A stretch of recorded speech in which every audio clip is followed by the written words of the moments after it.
संभाजीनगरमध्ये शिवसेनेतला अंतर्गत कलह चव्हाट्यावर आलाय। निधी वाटपावरून अब्दुल सत्तारांनी शिरसाटांवर नाव न घेता तोफ डागली आहे। निधी वाटपामध्ये दुजाभाव केला तर सिल्लोडमध्ये सेना शिल्लक राहणार नाही।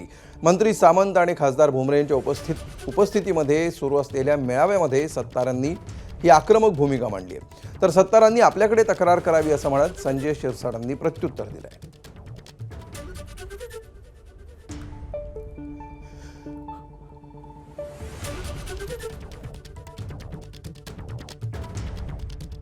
आपल्या जिल्ह्याचे पालकमंत्री उद्धव साहेब असताना ज्या वेळेस म्हणजे की मला काही कळत पण त्यांनीही कधी आपल्यावर अन्याय केला नाही। पण आज आम्ही आमच्या पक्षामध्ये जाऊन आमच्यावर अन्याय होणार याची कुठेतरी नोंद तुमच्याकडे व्हायला पाहिजे।